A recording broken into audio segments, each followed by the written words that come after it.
Muy buenas tardes tengan todos ustedes. Es un gusto continuar hoy con este importantísimo Congreso Iberoamericano de Independencia Judicial y Selección de Jueces y Magistrados Constitucionales.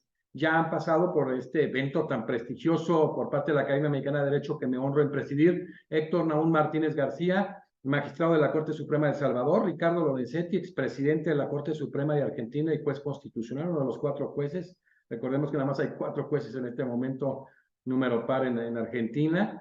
Petronilo Flores Condorí, que fue presidente del Tribunal Constitucional Plurinacional de Bolivia y hoy es magistrado constitucional. Y hoy tenemos a una prestigiosa abogada, una jueza muy importante dentro de nuestra Iberoamérica, a la doctora Susana Inés Castañeda Autzú, abordando este tema tan importante de la independencia judicial y selección de jueces constitucionales en el Perú, para ver este ejercicio de derecho comparado y algunos temas interesantes en relación a una posible selección de magistrados y jueces constitucionales, cual desde el momento señalo difiero, por vías populares, y que pues, hemos tenido ejercicios con quien en el caso de Bolivia lo tiene y algunos casos donde se hace también un análisis por parte de Lorenzetti muy interesante del tema. Y bueno, primero darle la bienvenida a la doctora Susana Inés, que hay que mencionar, plenariamente hemos designado miembro honorario de la Academia Mexicana de Derecho. Gracias, Susana, por estar en este foro tan importante, en este congreso que ha llamado mucho la atención en América y Europa, y en relación al tema medular dentro de los sistemas democráticos como es la independencia judicial, uno de los grandes desafíos del mismo derecho procesal constitucional, junto con la especialización de la magistratura constitucional, y algo netamente vinculado que es la selección o elección de los jueces y magistrados constitucionales. Bienvenida. Muchas gracias, José, por la invitación. Estoy muy contenta de saber que me han nombrado miembro honorario.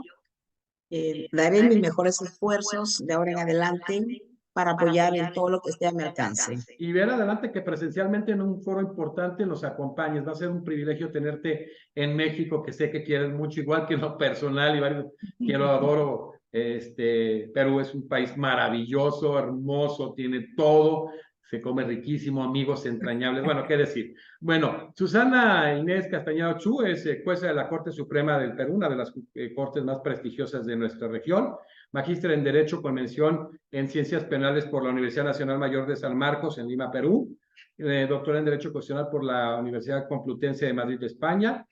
Tiene especialidades en varias áreas, es especialista en Derechos Humanos por el Instituto de Derechos Humanos de la Universidad Complutense de Madrid, en estudios en Administración de Justicia en la Universidad de Nuevo México en los Estados Unidos y de Derechos Humanos en la Universidad de Verano de Ginebra, Suiza, estudios especializados en el sistema acusatorio y derecho procesal penal en Puerto Rico, Chile, Colombia y España. Es profesora de las escuelas de posgrado de la Pontificia Universidad Católica del Perú y la Mayor de San Marcos, la decana de nuestra América Latina, en las maestrías en Derecho Constitucional, Derecho Procesal Constitucional, Derecho Procesal Penal, profesora visitante de la Universidad Complutense de Madrid, España, autora de diversas obras, destacando la del proceso de habeas corpus, que en México no existe, en varias partes de América Latina está segmentado el tema de libertad ambulatoria y dignidad humana, que ha hecho un gran ejercicio, incluso pretorianamente el Perú, un estudio comparativo entre España y Perú, otro de importante responsabilidad disciplinaria de los jueces, fundamentos constitucionales, normativa y jurisprudencia, uno de derecho procesal constitucional, otro de derechos constitucionales y defensoría del pueblo, es el nuevo miembro de la Academia Mexicana de Derecho. Y bueno, le vamos a dar la bienvenida a la doctora Susana Inés Castañeda Autzú con este tema tan importante, este tema eje, pero ya especificado en cada uno de nuestros países en Iberoamérica, independencia judicial y selección de jueces constitucionales en el Perú. Susana, ¿cuáles son los principales elementos que caracterizan el control de constitucionalidad en Perú? Bien, el tema peruano es, digamos, un poco especial en el entendido que tenemos un sistema de control que nuestro gran constitucionalista Domingo García Un Belaúnde, sábado nos va a estar viendo, lo va a ver Domingo extraordinario, ¿eh?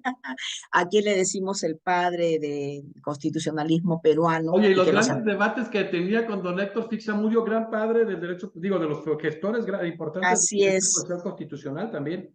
Y don Héctor Fixamudio con su hijo Fix Fierro Ah, estuvieron paz acá descanse los dos. en Perú, estuvieron acá para los congresos de la Asociación Iberoamericana de Derecho Constitucional.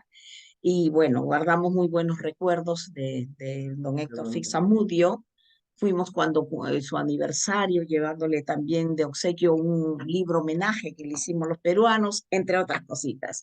Bueno, entonces lo que me preguntabas en relación a nuestras particularidades de nuestro sistema de control, te decía que nuestro gran constitucionalista, el doctor Domingo García Belaúnde, había considerado que era dual. Dual porque a los jueces, en el artículo 138, segundo párrafo de nuestra Constitución, se le otorga la facultad de poder aplicar el control difuso, el control judicial de constitucionalidad en todos los casos, ¿ya? Y no como el modelo norteamericano, que es a pedido de parte, sino que también puede ser de oficio. Y junto a esta gran tarea que tienen que realizar todos los jueces de la jurisdicción ordinaria, en la Constitución de 1979 ingresa por primera vez un Tribunal de Garantías Constitucionales para llevar a cabo el control concentrado, conocer en vía de casación, así le llamaban, todo lo relacionado con los procesos de la libertad y también los procesos competenciales. Pero este Tribunal Constitucional de Garantías Constitucionales, según el modelo español, tuvo una vida muy corta por los problemas políticos que se dan en nuestro país, porque este tribunal se instala el 19 de noviembre de 1982, pero con el autogolpe del 5 de abril de 1992 fue disuelto. Entonces, recordarán ustedes incluso que hay una gran sentencia de la Corte Interamericana de Derechos Humanos sobre el caso de magistrados destituidos por el Congreso. Ellos fueron destituidos por inaplicar una norma al caso concreto que tenía que ver con una posibilidad de una nueva elección para el presidente de la República. En ese entonces, Alberto Fujimori, que quería continuar en el poder. Entonces, ese fue un motivo político que afectó la independencia de los primeros miembros y tuvimos ese problema, ¿no? Pero luego ya después vamos a tener el Tribunal Constitucional, y este Tribunal Constitucional ingresa con la Constitución vigente de 1993 y estamos hasta la fecha. Entonces, por un lado, hay un control concentrado que lo llevan a cabo los magistrados del Tribunal Constitucional respecto de leyes y normas con rango de ley, pero respecto de normas infralegales de alcance general, lo lleva a cabo los jueces del Poder Judicial. Y aparte tenemos el control difuso a cargo de los jueces. Pero esta jurisdicción constitucional también tiene los procesos de la libertad, el amparo mexicano, que viene acá a Perú, el habeas corpus anglosajón, que viene acá a Perú, el habeas data, ¿no? Y entonces se va a dar una particularidad, por eso te decía, ¿no? De que jueces constitucionales son los magistrados del Tribunal Constitucional, pero también algunos jueces del Poder Judicial. Bien, qué interesante. Oye, esta Constitución del 79, ¿de qué gran calado era? Digo, mi respeto para el 93, pero que era una Constitución ejemplar, Sí, paradigmática. fue tomando el modelo de la Constitución española, ¿no es cierto?, de 1978. A la 78. Entonces, Oye, Susana, ya que vemos esta dualidad en el control constitucional, no sé, ya aterrizaste a varios temas, entonces abordamos que el modelo de control que adopta Perú es un control dual. sí, un control dual, de Okay. constitucionalidad, Sí, de constitucionalidad. y donde, Oye, por supuesto, el Tribunal Constitucional, de acuerdo al Código Procesal Constitucional, porque tenemos desde el año 2004 un Código Procesal Constitucional que se ha considerado como un modelo, sí, y luego, modélico. así es, ¿no es cierto? Y luego después ha sido dejado de lado por otro Código Procesal Bueno, Constitucional, pero que recoge muchas de las figuras y le ha agregado algunas innovaciones, pero que son producto de la jurisprudencia que se ha introducido en este Código Procesal Constitucional. Entonces, sí, te decía, esa es la particularidad que tenemos, pero claro, eso también puede generar en determinados momentos conflictos entre la jurisdicción ordinaria y la jurisdicción constitucional, ¿no? Especialmente porque a través del amparo y el proceso de habeas corpus contra resoluciones judiciales, cualquier tipo de resolución judicial puede ser vista por el Tribunal Constitucional y en última instancia la deja sin efecto.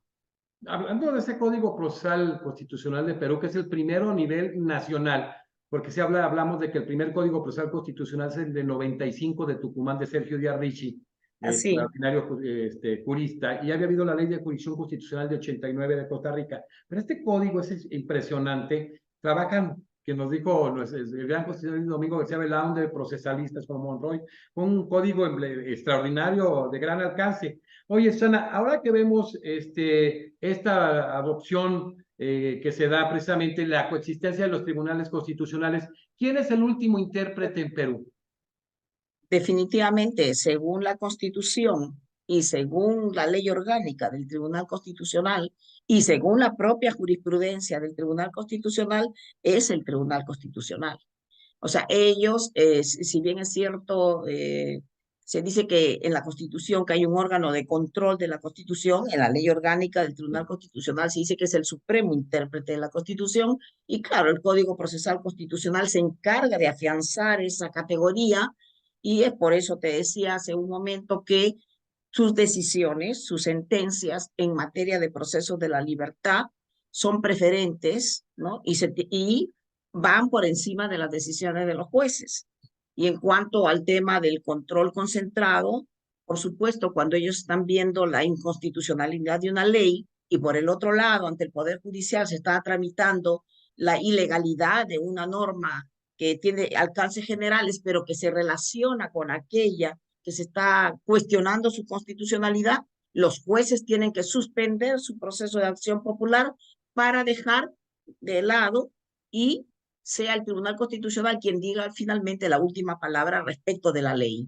Qué importante, ¿no? Que se establezca esto para en muchos de los países que tienen la coexistencia de Cortes Supremas y tribunales constitucionales, evitar aquel famoso choque de trenes que se aborda mucho en Colombia. Susana, con la confluencia de los dos sistemas de control de constitucionalidad, ¿hay implicaciones que generen conflicto, problema? Claro, si el choque de trenes también se ha dado acá en Perú, ¿no? Yo no dije nada. Sí, sí, no como el caso de Colombia, que ha sido más evidente, Sí, ¿no? Pero en el caso de Perú también, porque en algunos casos muy importantes donde en última instancia la Corte Suprema resuelve en casación civil o una casación penal, las personas que no se consideran conformes interponen su amparo o su habeas corpus y el Tribunal Constitucional lo ha dejado sin efecto. Son pocos los casos, pero ha pasado, ¿no? Hubo un caso muy especial sobre casinos y tragamonedas, por ejemplo, y sobre todo también se producen algunos problemas en relación a los temas de prisión preventiva, donde están de por medio personas muy vinculadas al poder político. Entonces, en el Poder Judicial se han dictado prisiones preventivas que en el Tribunal Constitucional se han dejado sin efecto. qué interesante, ¿no? Todo este tema, qué interesante. Susana, ¿cómo es la elección? Porque vamos a vincular este tema de la independencia judicial, obviamente, con este tema de la selección de jueces constitucionales. ¿Cómo es la elección de jueces constitucionales en Perú? Ya, claro, yo siempre pienso, ¿no? Lo siguiente, los jueces de la jurisdicción ordinaria son jueces constitucionales en los procesos de amparo, habeas corpus, habeas data, en primera y en segunda instancia, y en los procesos de cumplimiento también. Pero ellos son jueces de carrera, son jueces constitucionales, pero son jueces de carrera. En Interesante. cambio, los magistrados del Tribunal Constitucional son designados exclusivamente por el Congreso de la República. Y nosotros, ya en el caso de la jurisdicción ordinaria, se ha tenido problemas, ha llegado a la Corte Interamericana de Derechos Humanos un caso muy importante, que es el caso Cuyalabi y otros versus Perú, de fecha 28 de septiembre del 2021, en el cual se evaluaba la, la compatibilidad de la norma interna respecto a la norma internacional en relación a ratificaciones de jueces. Estamos hablando de la jurisdicción ordinaria, Sí, claro, pero la jurisdicción siempre, ordinaria. siempre, como te dije, José, entendiendo que algunos jueces de la jurisdicción ordinaria, a la vez, entre comillas, son jueces constitucionales que van a resolver amparos, habeas corpus, habeas data. Sí, Es más, acciones populares de también. manera exclusiva. Entonces, A ellos son jueces de carrera y, bueno, el proceso de ratificación, de destitución y de selección corre a cargo de un ente que se llama Junta Nacional de Justicia, ¿no? Porque es una carrera judicial. Y bueno, ahí llegó este caso a la Corte Interamericana, que está evaluando el tema de ratificación de magistrados, como de jueces, como una forma indirecta de atentar contra la independencia o la inamovilidad de los cargos, pero eso está en camino, ¿no? Está en supervisión. Pero en cambio, para ser magistrado del Tribunal Constitucional, los requisitos van a estar establecidos en la Constitución Política del Perú, en el sentido de que esta Constitución establece que el Tribunal Constitucional se va a componer de 7 miembros elegidos por 5 años y que para ser miembro del Tribunal Constitucional se requiere tener los mismos requisitos que para ser vocal de la Corte Suprema. O sea, son como si fueran sus pares, ¿ya? Pero es más, dice que tiene las mismas prerrogativas y las mismas incompatibilidades. Y hay una parte un poco especial que yo siempre he criticado, donde dice que no pueden ser elegidos miembros del Tribunal Constitucional los fiscales o los jueces que no han dejado el cargo un año antes de sus funciones, ¿ya? Entonces, para mí esa norma no es una norma correcta, porque en otros países más bien invitan a los jueces para que vayan a ser miembros del Tribunal Constitucional. Es más, les dan hasta licencia mientras dura su periodo. Acá más bien lo que se pretende es de que ya, si tú quieres ser magistrado del Tribunal Constitucional y eres juez, tienes que dejar tu cargo, ¿no? Para poder pasar a ser miembro del Tribunal Constitucional, lo cual a mí no me parece que está bien. Pero bueno, así dice la Constitución. Y esto va a estar luego normado en el artículo 8 de la Ley Orgánica del Tribunal Constitucional, la que establece cómo debe ser los presupuestos para que se garantice la elección meritocrática y transparente de magistrados del Tribunal Constitucional. ¿Y esto por qué? Porque, claro, en el caso peruano tiempo no tenemos, pero acá se ha dado de todo en la elección de magistrados del Tribunal Constitucional, ¿no? O sea, se ha considerado una elección muy partidaria, donde van a haber cupos para los partidos políticos, y se ha dejado de lado la comprensión de que ser miembro de un tribunal constitucional exige cualidades muy importantes de la persona que va a desempeñar ese cargo. O sea, yo no puedo designar para que sea miembro del Tribunal Constitucional a cualquier abogado, no es que estoy menospreciando, sino a No, cualquier pero por eso hay abogado, requisitos, claro. claro, que no cumpla con aquellos requisitos, ¿no? Para ser una persona que pueda examinar si una ley es compatible o no con la Constitución, que requiere de un conocimiento adecuado de principios de interpretación constitucional, ¿no? De previsión de las consecuencias de sus fallos. Claro, ahora que hablamos de sentencias previsoras, claro. Por supuesto, porque hay que entender que lo que van a interpretar es una ley de conformidad con una constitución que es la norma fundamental del Estado, que es jurídica, pero que también es política, Claro. ¿cierto? Y también Y es entonces, social, como lo y digo. social, y por ser producto de un consenso social, de un pacto político, entonces habrá que tener ser una persona de muchos alcances previsorios para saber cuál es la decisión que se va a dictar. Eso en el caso de un control concentrado. Ahora se están produciendo muchos conflictos de competencia entre órganos del Estado. Entonces, ahí también se requiere, ¿no? de personas que desempeñen el cargo de magistrado, que tengan cualidades de juristas, que puedan resolver este tipo de problemas de la mejor manera. ¿Y qué decir de los casos de los procesos de libertad, no? Entonces, imagínate, si ellos van a dejar sin efecto decisiones que han conocido jueces, ¿no? Y que han conocido de años bajo principios de oralidad, concentración y mediación, ¿no? Yo, por ejemplo, yo soy magistrada en lo penal.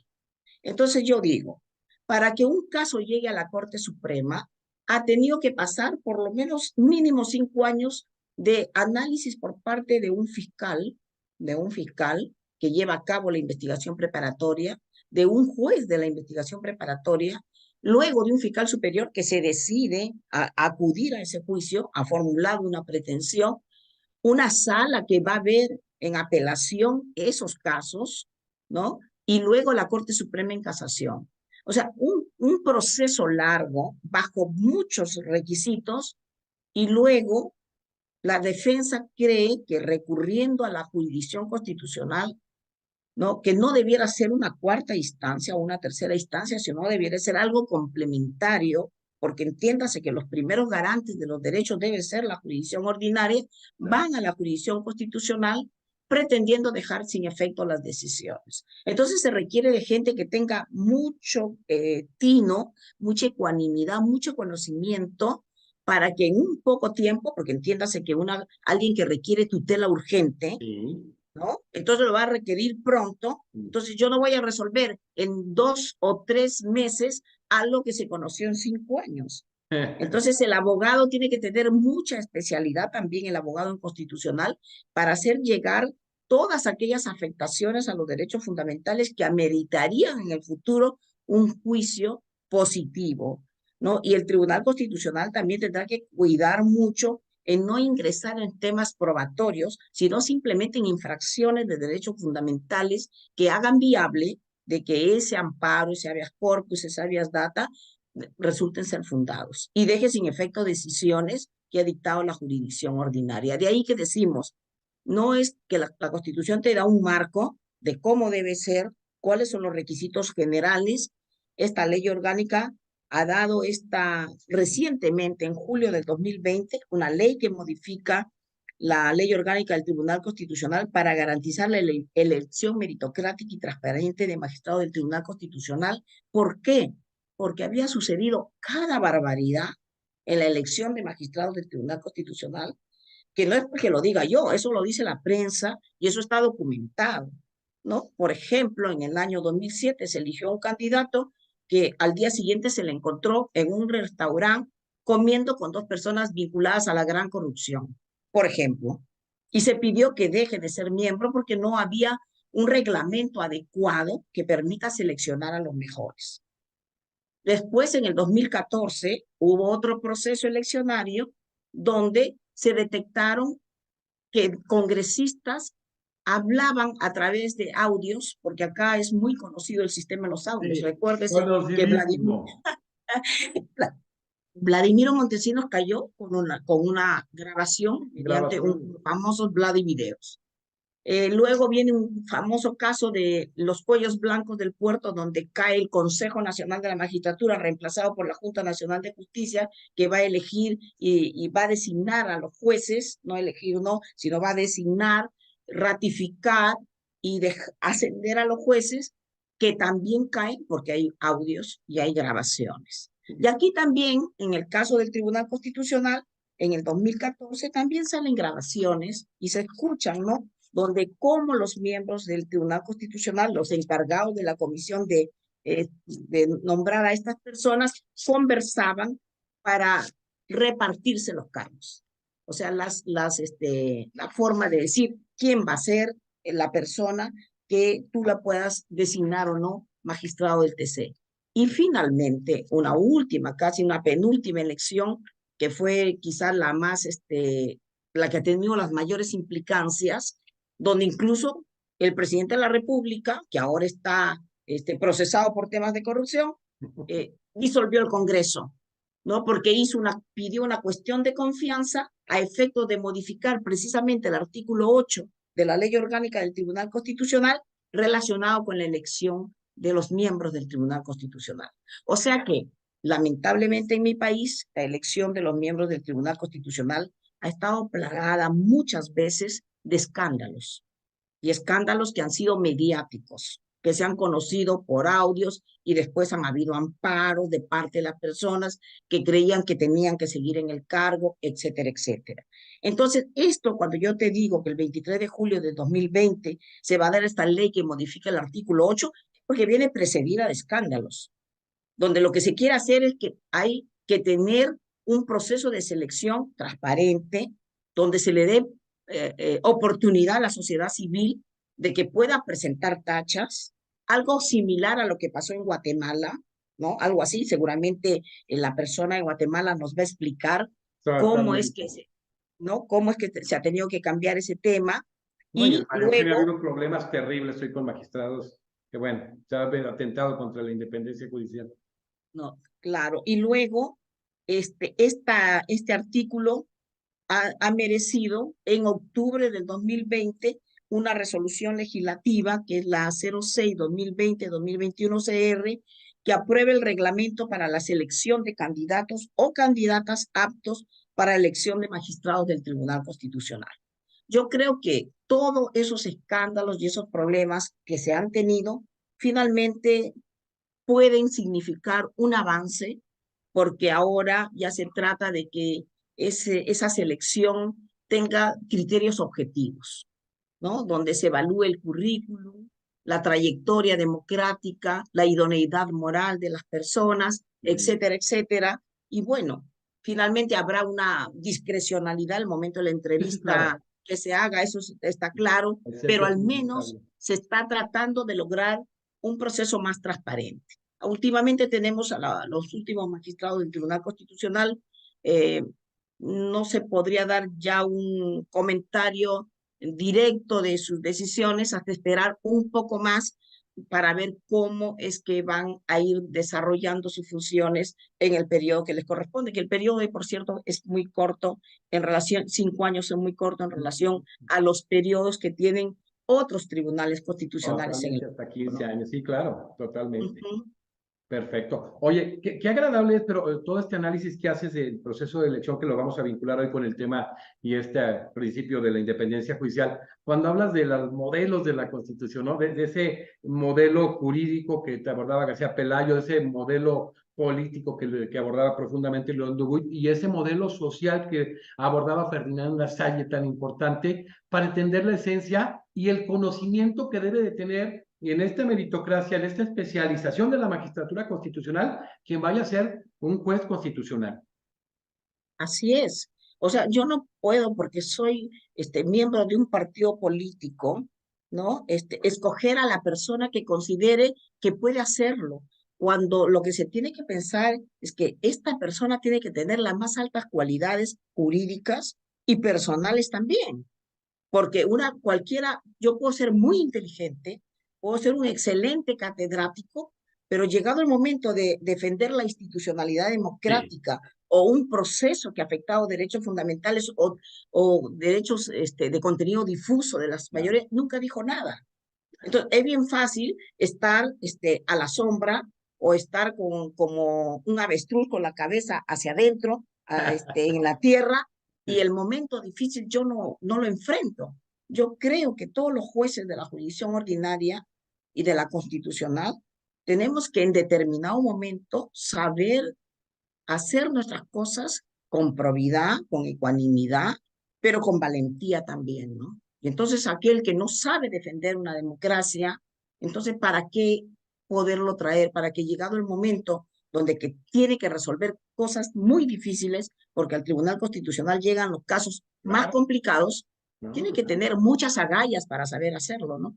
Claro, totalmente. Oye, ya que hablamos de todos estos audios, todo esto que ha pasado y que ha dado la vuelta al mundo, no se ha quedado en Perú, y que hemos visto algunos escándalos, pero también hemos visto jueces magistrados constitucionales talentosos y probos. En este momento, de acuerdo a tu pericia, tu posicionamiento, Susana, ¿está garantizada la independencia judicial en Perú? Claro, siempre han habido intentos de es- afrentar, ¿no? De estar en contra de la independencia. Lamentablemente en mi país el Poder Judicial no tiene mucha legitimidad, ¿no? Porque en las encuestas no aparece muy bien colocado. Cuantificado, que cuantifica. Pero escuché la conferencia De del Lorenzetti. doctor Lorenzetti y a mí la verdad es que me llenó de mucha satisfacción cuando escuché lo que él dije. Él dijo algo que para mí es fundamental, Cierto, ¿no? ¿eh? ¿No? Él dijo, mira, a los jueces no lo mides por encuestas, a los jueces mídelo por sus decisiones. Claro. Y la objeción Claro, contramilitaria a veces te lleva a que no seas muy popular. por supuesto. Entonces, acá dicen, bueno, que los jueces están totalmente delegitimados, están con un nivel de porcentaje 20%. Mira, mientras mi decisión sea correcta y haya actuado con convicción de lo que estoy haciendo es lo correcto y esté debidamente fundamentada, yo sentiré que tengo 80. Hasta más que no que sea un populismo judicial, exacto. Entonces, eso no nos debería de importar, pero de que existe ese riesgo de atentar contra la independencia judicial, por supuesto que la hay. Mira, recientemente, que seguramente también tú estás viendo todos estos temas de independencia judicial, nosotros en la Constitución Política tenemos, siempre los jueces han sido de carrera, siempre.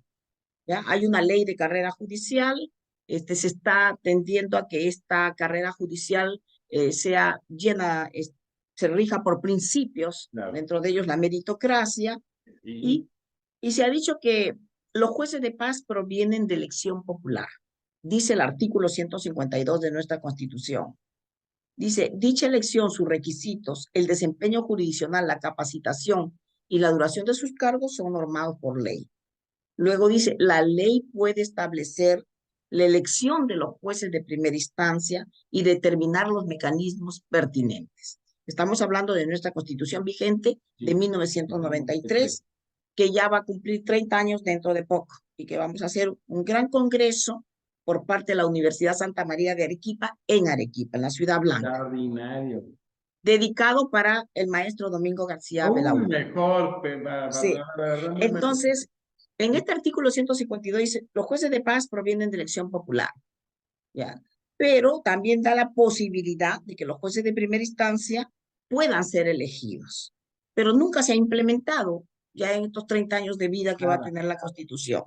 Y lo que llama la atención que en estos momentos donde tenemos un Congreso que tiene muy poca legitimidad en las encuestas, y ahí sí caben las encuestas, porque son elegidos. En cambio, Claro. los jueces son de carrera, ¿no es O, cierto? Ya, o sea, sí. eso del profesor Lorenzetti me lo tengo bien claro. Entonces, Saludos.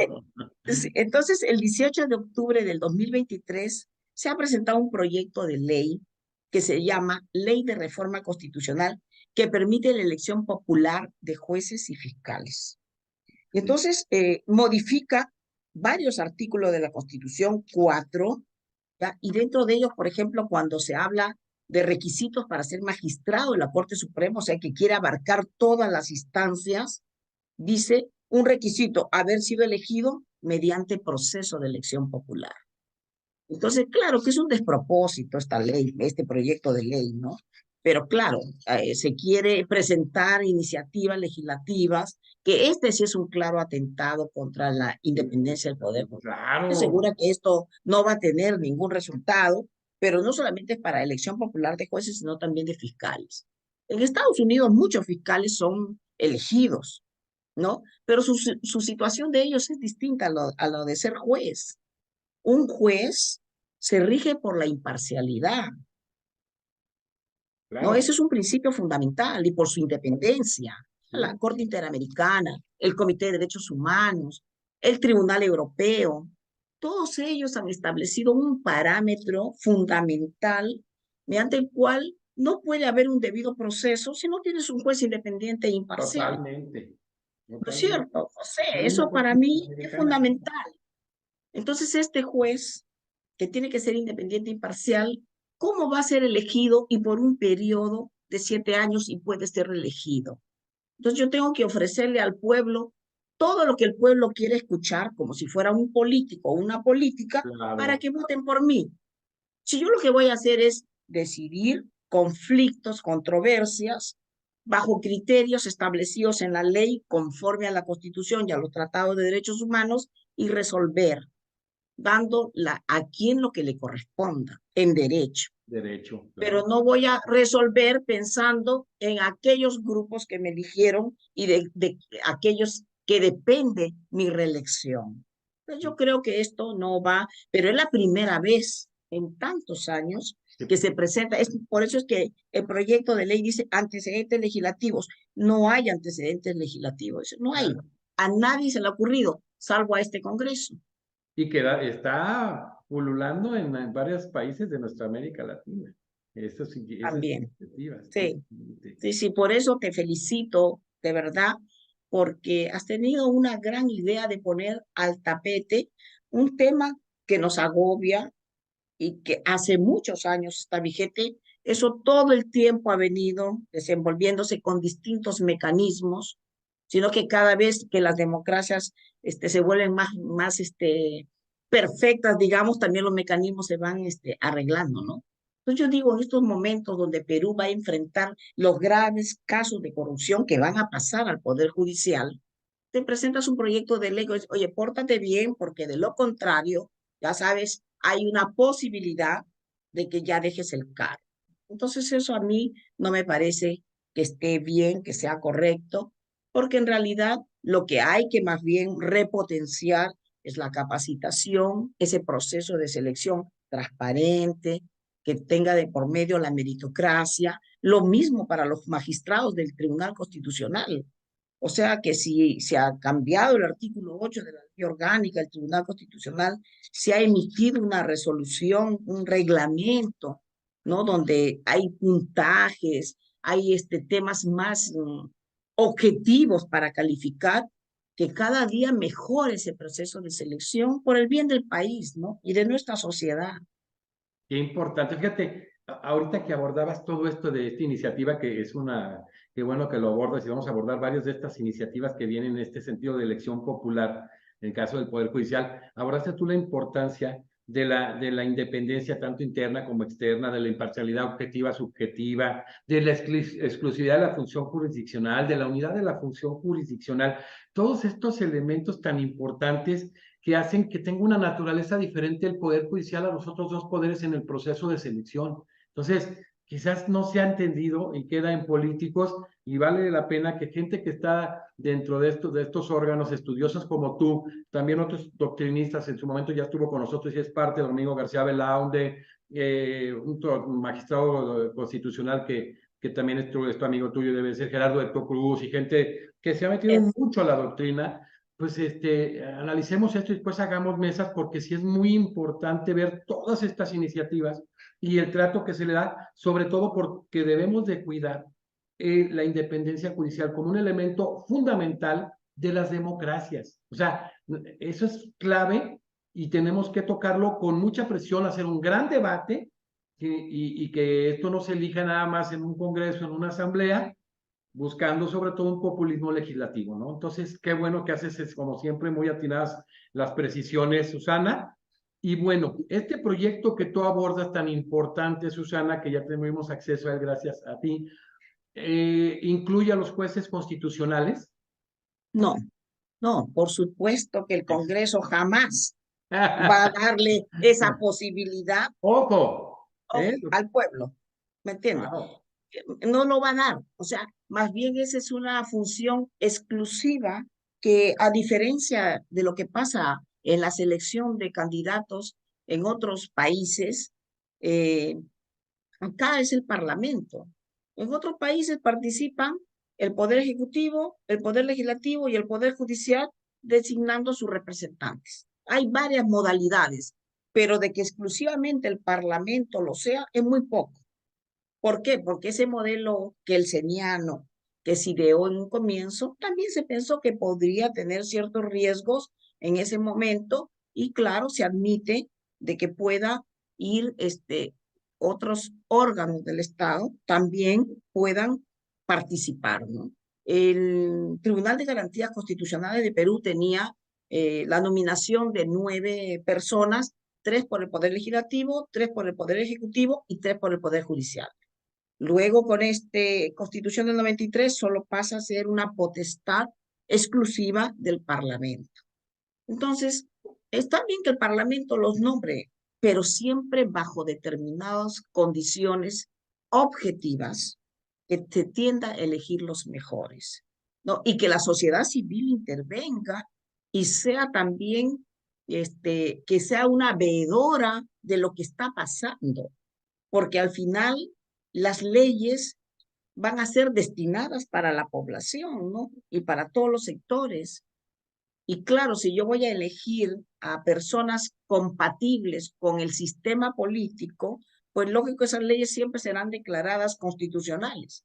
Claro, ¿dónde se va a resolver esa tensión constante que sea entre democracia y constitucionalismo? ¿Dónde está la esencia misma que se manejó desde George Eleni cuando hablaba del Tribunal Constitucional en 1885, que fue un antecedente importantísimo para generar estos verdaderos tribunales constitucionales que fueran a formar esa monarquía austrohúngara en un Estado constitucional, o sea, y que hoy en día parece que queremos ir a la inversa? Así es. Entonces, creo, como te vuelvo a decir, que de lo que se ha conocido en el proceso de selección de jueces, se ha mejorado justamente con esta modificatoria y este reglamento para elegir a los jueces, de que el Parlamento no va a abdicar en su función. Este proyecto de ley es para jueces y fiscales de la jurisdicción ordinaria, pero para elegir miembro del tribunal, por supuesto que se lo va a tener reservado para sí, como va a tener reservado para sí el nombramiento del defensor del pueblo, que es otro problema que ocurre en varios países, ¿no? Pero sí decirte, y seguramente lo dirán todas las personas que vengan acá, que no solamente es el problema para la selección, sino también el problema para la renovación, porque pasan muchos tiempos y no encuentran una salida, ¿no? Yo recuerdo que cuando fui a estudiar a España, mi doctorado, me llamó la atención de que habían magistrados del TC que ya se habían pasado como 2, 3 años y no había forma de llegar a un consenso para renovar. Y acá también hemos tenido el mismo problema. Si el periodo de 5 años, la mayoría ha pasado los 5 años. Sí. No se ha podido renovar a tiempo, a pesar de que la ley lo dice, ¿ah? Que hay que avisar cuando ya está por vencer el mandato para que se proceda a la selección de magistrados. Entonces, eso también, porque si tú tuvieras acceso, en realidad me gustaría enviar a los audios. En los audios Sí. se habla muchas cosas y por eso es que en el periódico, en ese momento, 2014, 2017, que fueron momentos difíciles, 2020, hablan de la repartija, ¿no? Entonces, claro, nosotros no podemos, como una sociedad democrática, estar hablando de esos temas, sino hablando más bien de una elección que sea transparente, que sea objetiva, ¿no? Con los mejores candidatos, etcétera, ¿no? Porque es para eh, ocupar los cargos de la magistratura constitucional. Claro. Claro, qué interesante. Fíjate, Susana, acaba de estar Flores Condorí, Petronilo, de Bolivia, expresidente del Tribunal Constitucional Plurinacional y hoy pues de magistrado del tribunal, hablando que cómo se hizo la elección, él fue producto de ese proceso y que incluso están muy metidas las universidades, establecen parámetros muy específicos, pero bueno, que al final están sometidos al escrutinio popular. Y él mismo señala, es un hombre muy estudioso, muy probo, cómo ha sido complicado porque se hablaba de que esto legitima, que a final de cuentas sigue el golpeteo y el golpeteo con los otros poderes, sigue el problema de que la percepción tampoco es la más idónea. Entonces, realmente eso que se establecía teológicamente como establecer, se va a lograr esto, legitimar y sobre todo que la visión de la población va a ser la adecuada, no sucede en la práctica. Mm, es No verdad, sucede. es verdad. Claro que el modelo boliviano es un modelo especial en América, ¿no? Sí, Es el único lugar donde los miembros del Tribunal Constitucional los elige la población, ¿no? sí. Él, voy a escuchar también lo que ha conversado Y son contigo consecutivos tú y él, ¿sí? para tomar una idea del tema, pero sí conocemos cómo es ese proceso de elección pero siempre el Parlamento también participa, ¿no? Sí, Ahí, sí, sí.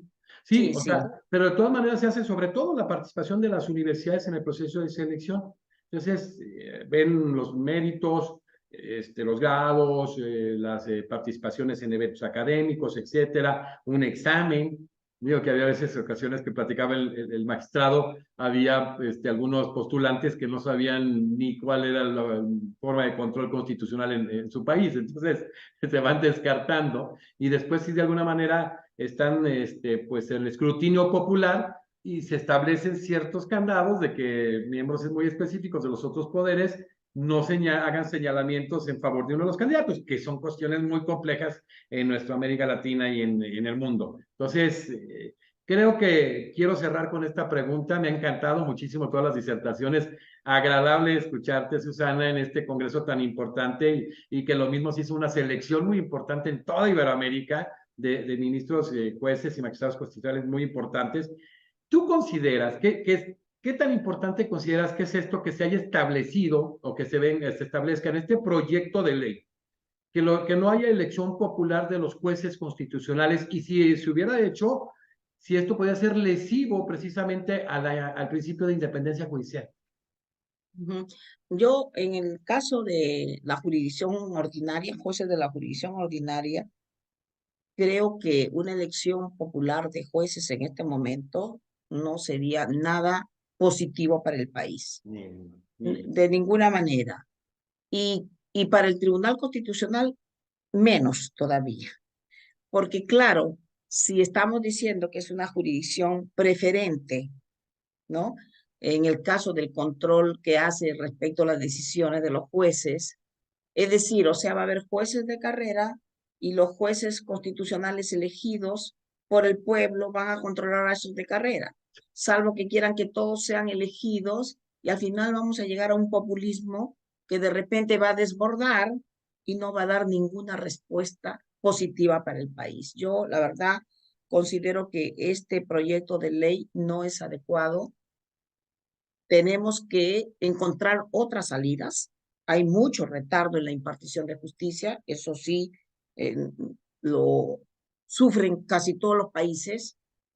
Por eso es que en Alemania, en España, los tribunales constitucionales se han visto obligados también a establecer especies de certiorari para escoger los casos que van a ver. Claro, sí, ¿Me sí. entiende? ¿Por qué? Porque pueden hacerlo, en cambio los jueces de la jurisdicción ordinaria no pueden, ¿no? Ya casi establecer Pero ciertos filtros específicos en los procesos constitucionales también. el mismo Tribunal Europeo de Derechos Humanos ha establecido el sistema de las sentencias piloto.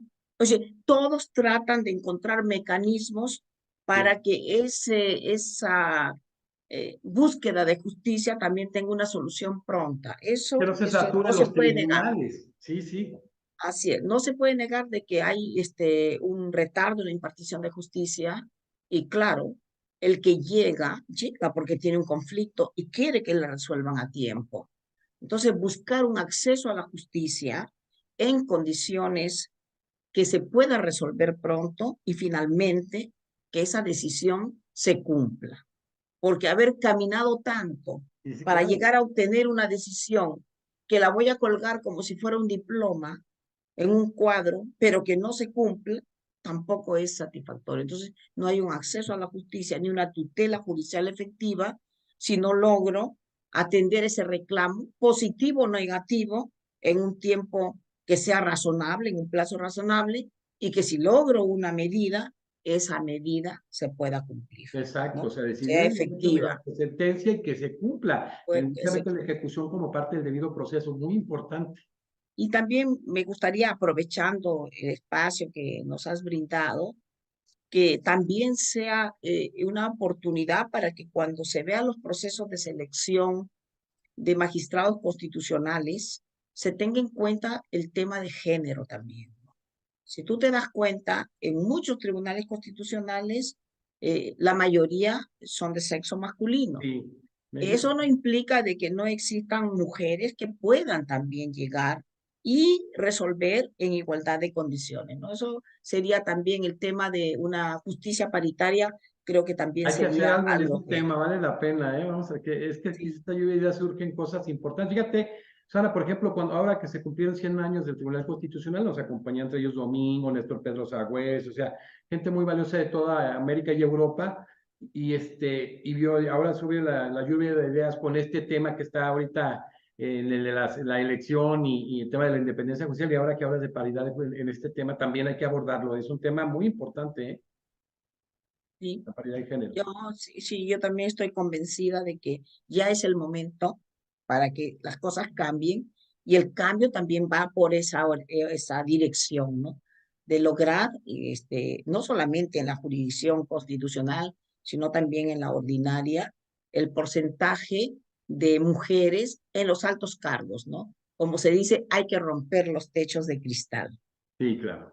Importantísimo. Y quiero cerrar porque ha sido una extraordinaria disertación y estoy muy contento. Han pasado verdaderos expertos de toda de Iberoamérica, que abordó, o sea, en este tema de ese derecho a un tribunal independiente, imparcial, competente, como el mismo Tribunal Constitucional peruano ha señalado como parte del acceso a la justicia, que a su vez es, junto con el debido proceso, parte de la tutela judicial efectiva, y cómo todos estos temas medulares parece que se desconocen, y qué bueno que hay este tipo de ejercicios que lo hemos de dejar en su momento en gráfico. Yo estoy muy contento que esté Susana, la doctora Susana Inés Castañeda Ochoa, que va a seguir con nosotros como miembro en lo presencial y utilizando la virtualidad. Y bueno, ya dijimos, imagínense, ya estuvo Naún de El Salvador, Lorenzetti de Argentina, Flores Condorí de Bolivia, ahora Castañeda Ochoa, y ahora viene José Alejandro Ayuso, magistrado del Tribunal Constitucional de Dominicana, viene Ángela Vivanco de la Corte Suprema, magistrada de la Corte Suprema de Chile, viene Manuel de Jesús Ramírez Candía, ministro de la Corte Suprema de Paraguay, Arnoldo Wilson Quirós Monsalvo, que fue presidente de la Corte Suprema y hoy magistrado de la Corte Suprema de Colombia, y debemos de cubrir todo lo que es España, todo Sudamérica, Gran México y parte muy importante de Centroamérica, lo que nos va a dar sobre todo un análisis muy profundo en un tema medular, y después hemos de abordar este tema precisamente que acaba de seguir Susana, y mesas de análisis y debate. Se imagina un ejercicio con Susana, con el doctor con Lorenzetti, con Alejandro Ayuso y ahí Petronilo Flores Condorí, y que a final de cuentas profundicemos en esto, la gente que conoce, junto doctrinistas, juristas de alta talla como los que han venido pasando aquí, para que los mismos congresos y las asambleas tengan elementos referenciales y no nada más por puntadas o populismos legislativos se lleguen a generar cosas que puedan atentar contra la independencia judicial y temas medulares de los sistemas democráticos. Muchísimas gracias, Susana, el haber tenido aquí a la doctora Susana Inés Castañeda Ochoa, jueza de la Corte Suprema del Perú, miembro honorario de la Academia Mexicana de Derecho, con este tema tan importante en el análisis de la independencia judicial y la selección de los jueces constitucionales en el Perú. Muchísimas gracias, Susana. Ha sido muy claro, muy preciso, un análisis profundo, que nos permite ir generando cosas muy importantes. Hoy en día se van a cumplir la siguiente semana los 5 primeros ministros y jueces de cortes, aportando muchísimo en nuestra Iberoamérica, para generar un verdadero debate que nos lleve en un análisis de derecho comparado,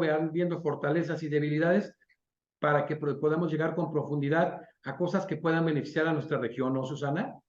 Así es. Y yo, la verdad, aprovecho de que ya estamos poniéndole fin a esta conversación tan amena y tan importante que he tenido contigo, para Gracias. agradecerte nuevamente por la invitación que me permite que abordemos ahora un tema tan importante, que me ha permitido volver a revisar todas aquellas noticias de lo que ocurrió en el país, y que la verdad yo las veía y me parecían medias como si fueran pesadillas, Sí. pero que poco a poco se tienen que ir convirtiendo en sueños que sean favorables para nuestra realidad.